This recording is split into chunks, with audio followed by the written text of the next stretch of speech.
Pinapatay na lahat ng addict sa mundo.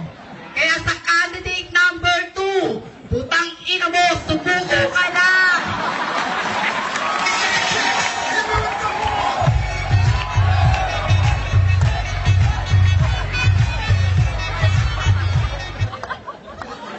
O, ganun yung...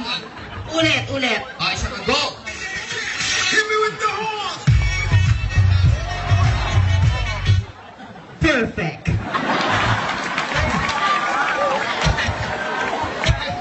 Nung sinila ako sa mundo, gusto ko na pong mamatay.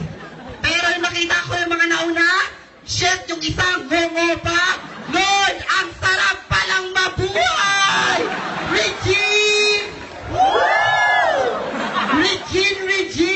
Woo! Regine! Woo! Ngayon ko lang napagtanto, yung iba sa inyo, mga uto-uto. By the way, my name is Horsey Marie.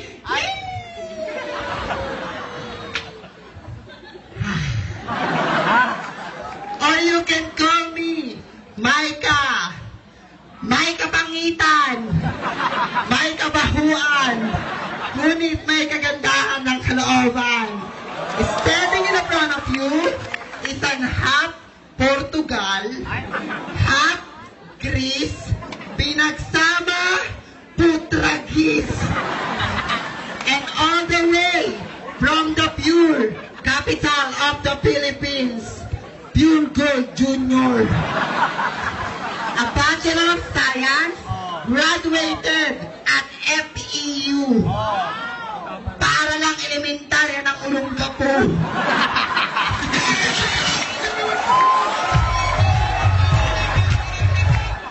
Perfect! Ako po, ang minsan na trending sa Facebook, sa YouTube, at naging contestant ng Trintadong Pinoy. At napanood niyo po ako sa Rated K at sa Real Time. At mapapanood niyo rin po ako sa hashtag like ni Tom Rodriguez. At papanoorin niyo rin po ako sa Soko dahil naglaban po ako.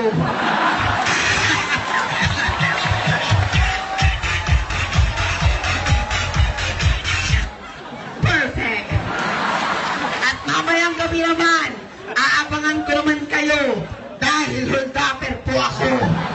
So isabay po nating palakpakan ang nag-iisa at walang kaparis, si Miss Elsa Droga.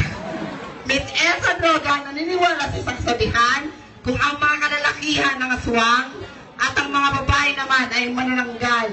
Kaming mga bakla ay magsisilbing tik-tik. Tik-tik na kailanman hindi kakain na mabahong pikpik. At bago ko po sa tablang ito, nais ko po mag-iwan ng isang